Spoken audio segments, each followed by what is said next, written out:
This is my donut song, and it is a very long 8. Alright, so, yes, this is the video that I have been talking about for like, what, 2, 3 weeks now? Um, just my overview of Scarlet and Violet as a whole. Probably going to be a bit longer than the last few ones, maybe, maybe not, we'll see. Because I've already gone over some stuff, but yeah, let's just talk about it. I guess I'll start off with a shorter segment. Pokemon. I've talked about pretty much all the Pokemon in the last video I did, basically just describing how I think they would do in a battle. But things can always change. I can always be wrong. I didn't really say much about Lechonk, Wooper, Fido. Someone did say in the comments in the last video that Wooper may have an evolution that's not Quagsire, which I think is probably going to happen. But I'm just saying, it unless it's something super crazy and different, I really don't think it's going to be much different from Quagsire, which is why I didn't go over it. Like I said, it's an interesting typing. It's not that bad, especially with its abilities. But yeah, that's pretty much all I have to say about that.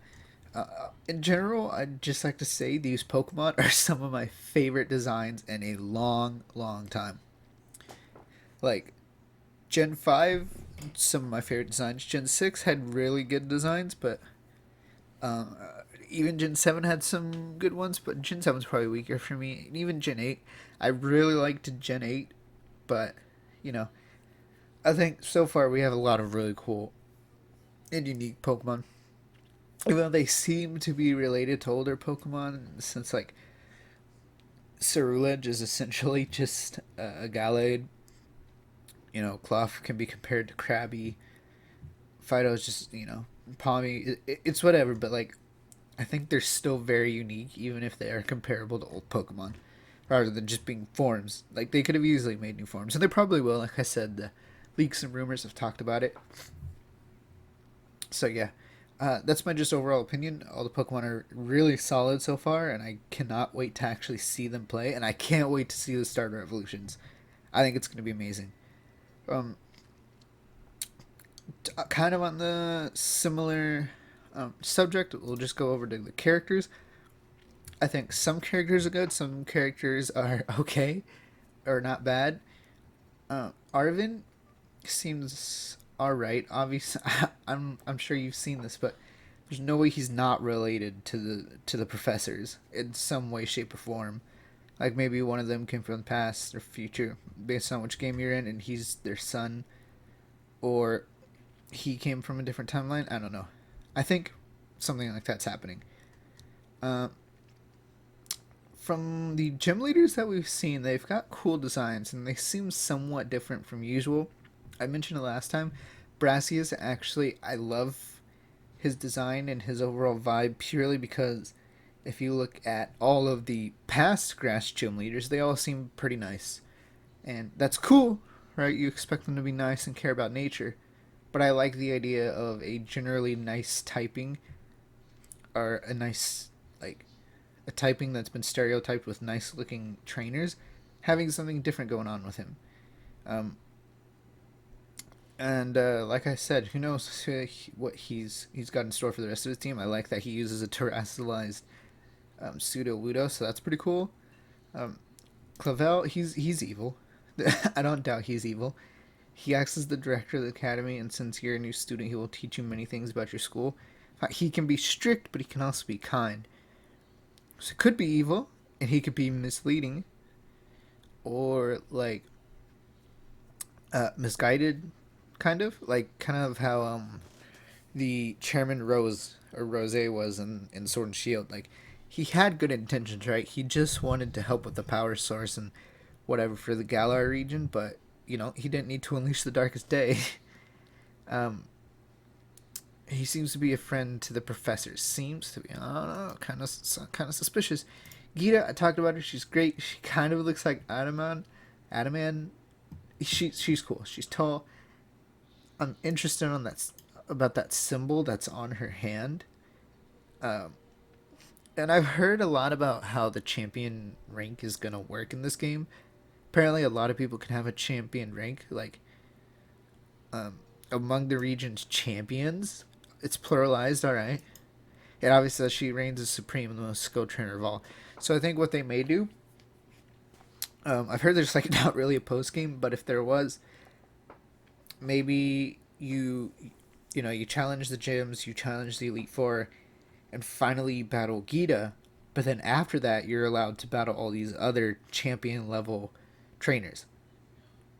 I think it'd be interesting. I don't like the gym leader's a leader, so they're not. I don't think they're champion level, so it's not like you're battling the other champions, so that you can finally battle Gita. I think you maybe after beating her, you unlock the other ones. Just sort of a challenge, almost like how you could go to the battle tower in the Sword and Shield post game and end up battling Leon from time to time after you get so many wins. I think that'd be a very cool concept, especially after you beat Gita. That's probably something to do with her typing. I think she's maybe psychic typing, from what I've heard, but who knows?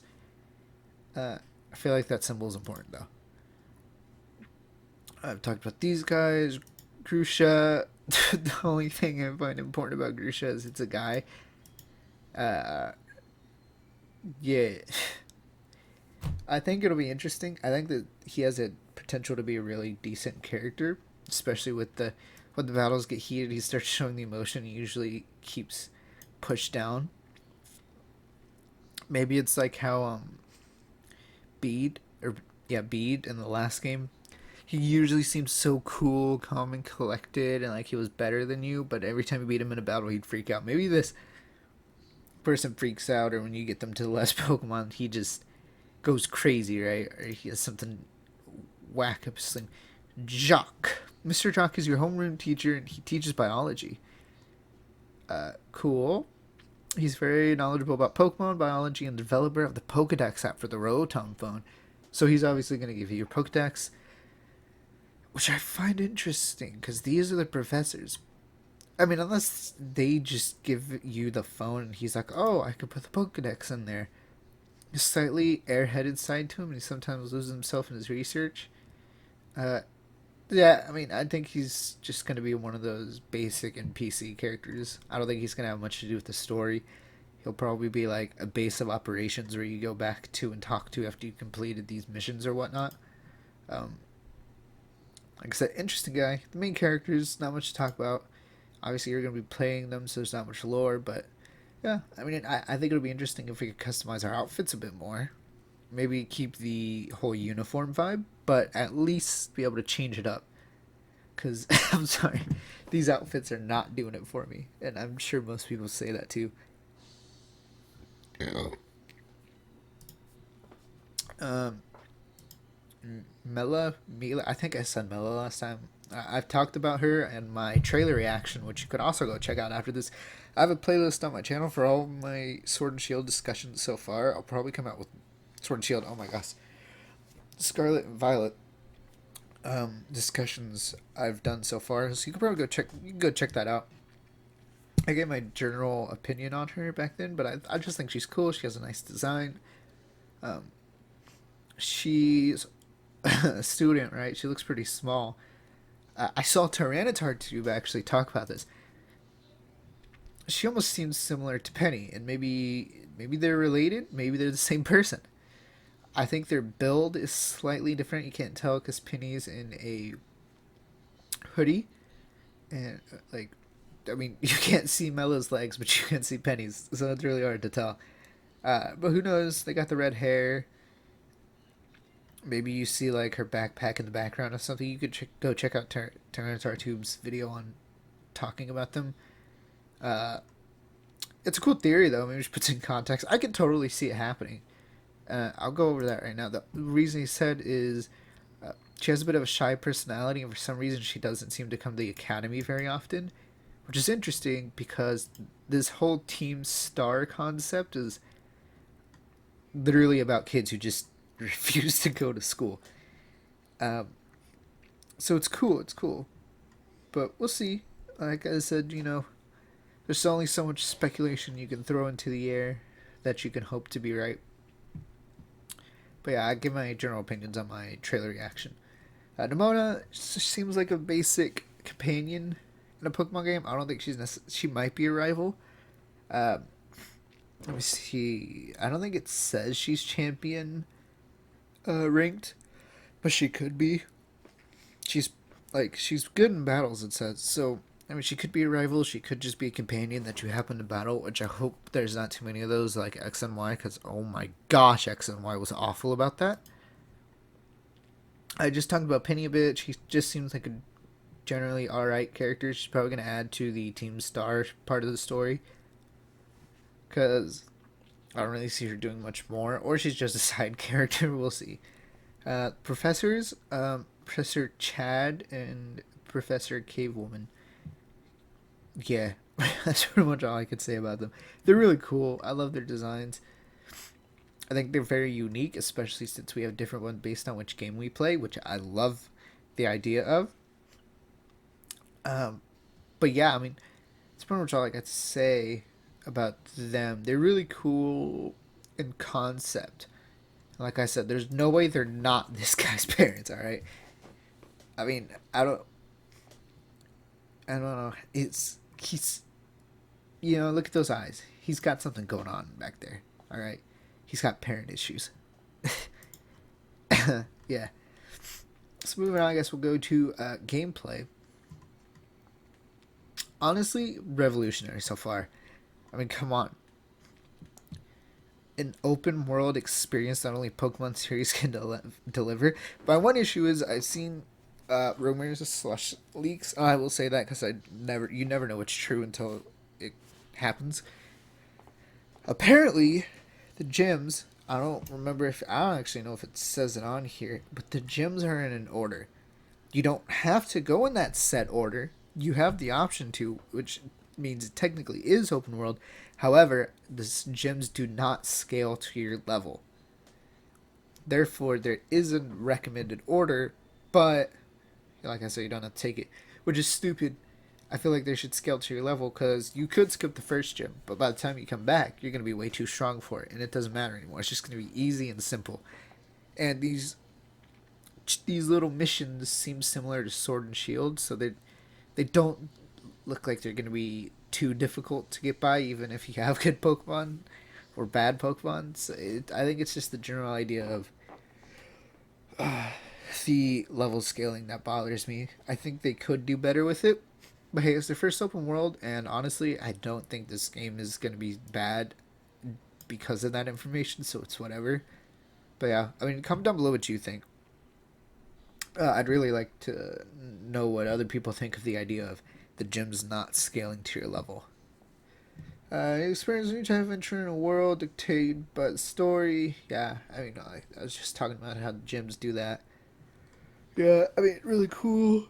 I think. See, this guy's got a cool outfit, so you probably will be able to customize your outfit a little bit.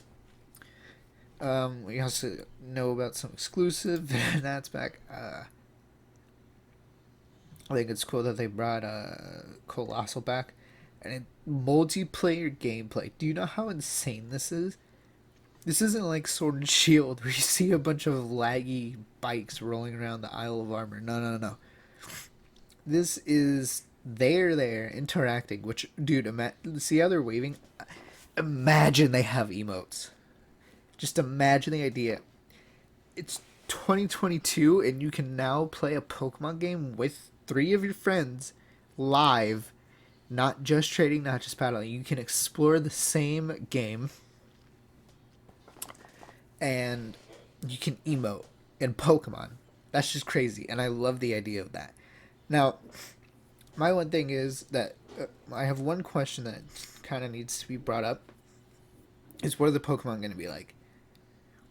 Because if you're playing with your friends, are you playing on a server, or are you playing in a game or world of someone else's? So think of Minecraft, right? And at least in Bedrock Edition, you can play on servers and on a realm, but it's somebody's world. Somebody makes the world, and you generally join their world to play with them. You don't set up a server unless it's a realm. So the idea, like, well, I'm playing Violet and my other friend is playing Violet.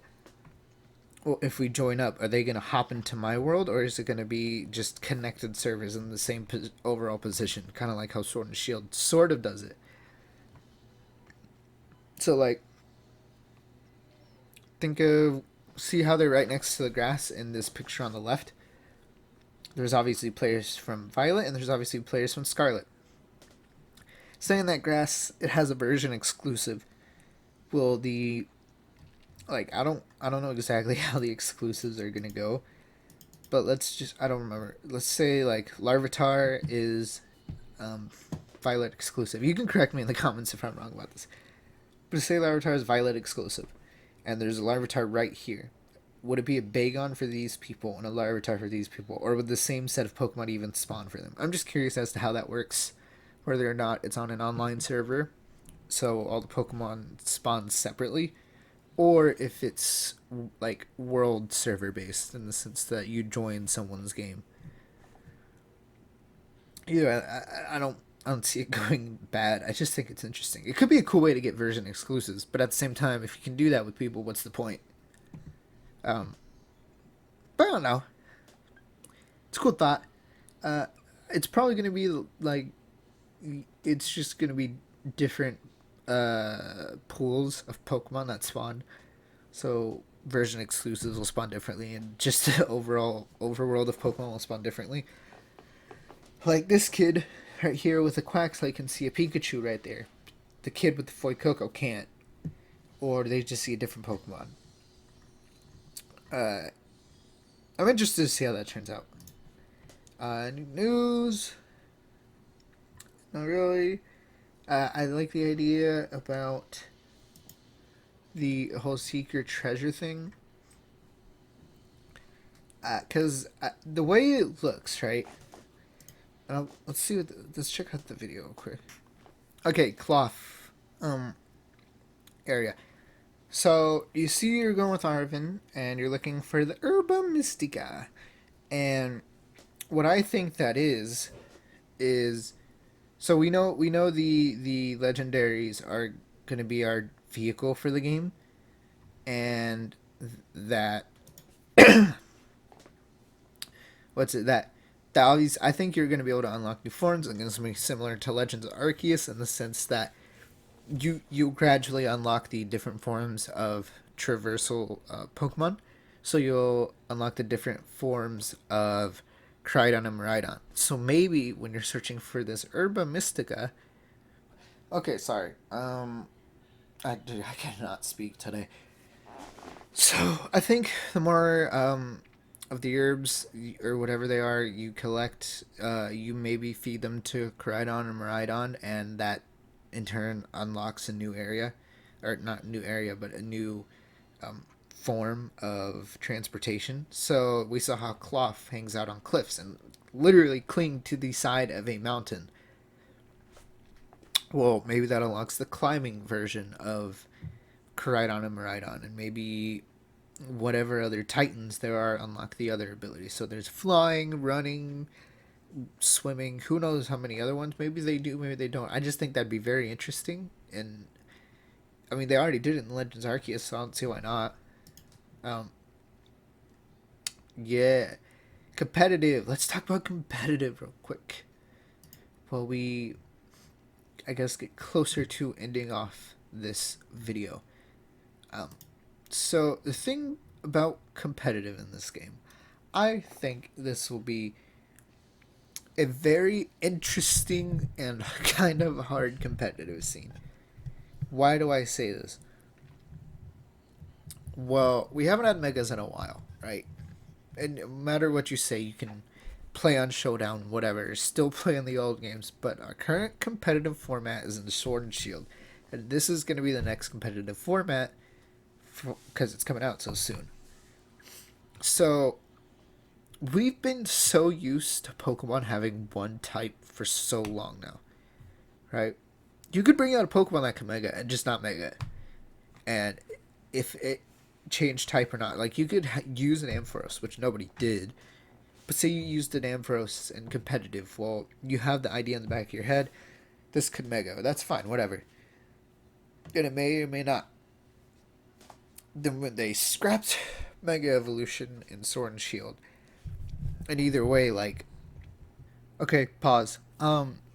Editor's note, I'm just gonna jump in here. This segment goes for a while. I don't know what was wrong with me the day I recorded this. Basically, I probably just wasn't feeling the best, and as you can hear, my voice is nasal. I was whatever.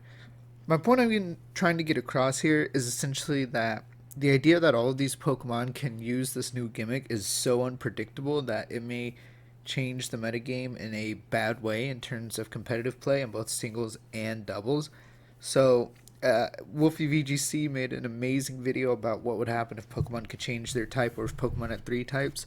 So, I recommend you go check that out. But yeah, that's essentially the point I was trying to get across. Yeah, so back to the video.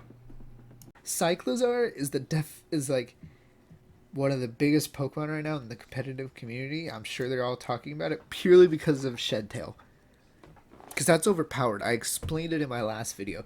Super overpowered in any situation, singles or doubles or no matter what. And it's just crazy. And then new items, right? Mirror Herb, are you kidding me? You can copy Dragon Dance, you can copy Belly Drum, you can copy Moody Boosts, probably. You can copy anything. And that's insane. Any stat increase. You could, if Xerneas is in this game, you can copy Geomancy.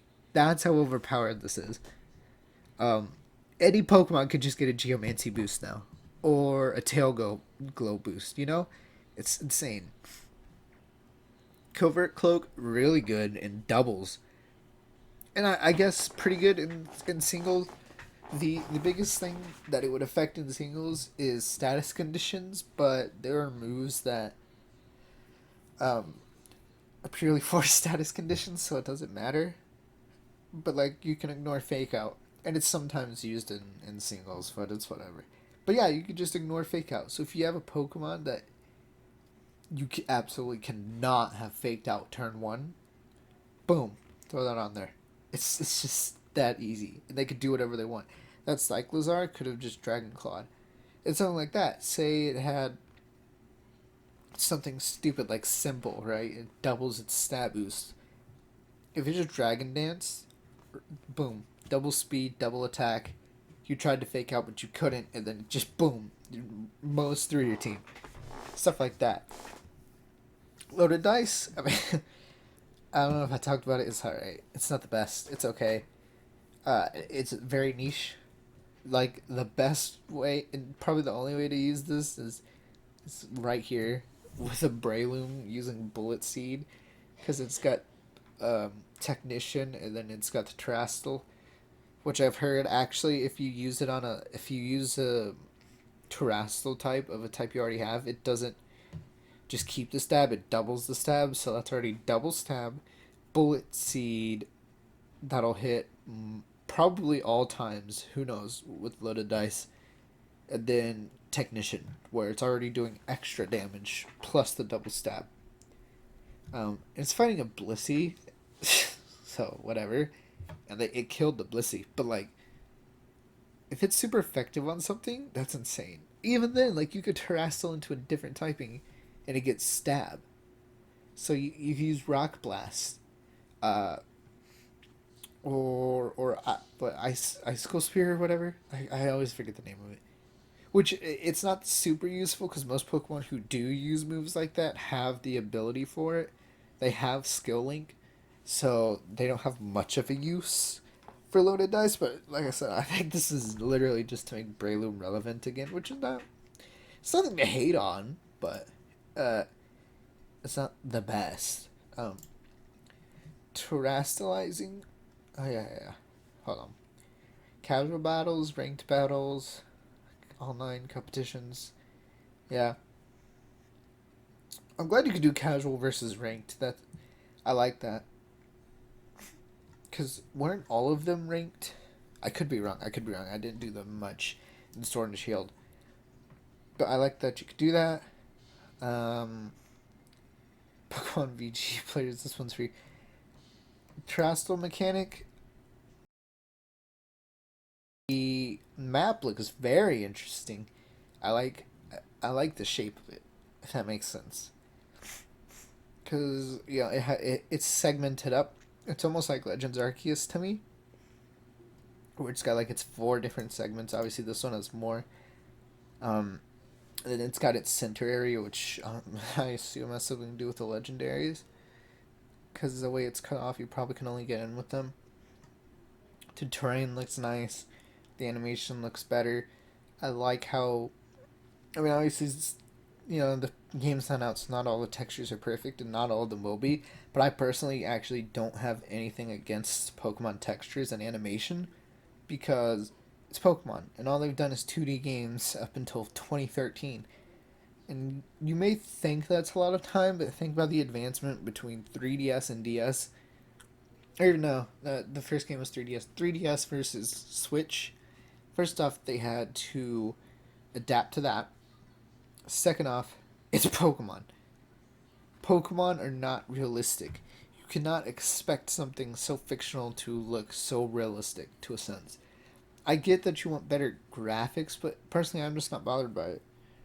I mean, it's a cartoony world with that. I mean, there were some things about Sword and Shield I didn't like a lot, like some, I guess, world textures that Legends Arceus improved on, and even this game looks a lot better. Um, so it looks better from first trailer. Like first trailer improved a lot from then to the most recent trailers. So I have faith. I mean, we saw that Pokemon are textured. Do you really think they're gonna have Pokemon textured that good with having a world textured poorly? No. I like the idea of these kiosks. Oh, okay, never mind. I was wrong. The Pupitar, Larvitar, Pupitar. I forget which one. I'm sorry. I'm bad with names. I was wrong with those exclusives. But anyways, yeah. I mean, my overall thoughts on Scarlet and Violet right now. Honestly, probably gonna be my favorite Switch game. Um, Not like Switch game ever. I just mean like Switch Pokemon game, which says a lot. But hey, it looks good. The story seems interesting, and I'm excited to see what they come up with. I love all the Pokemon so far.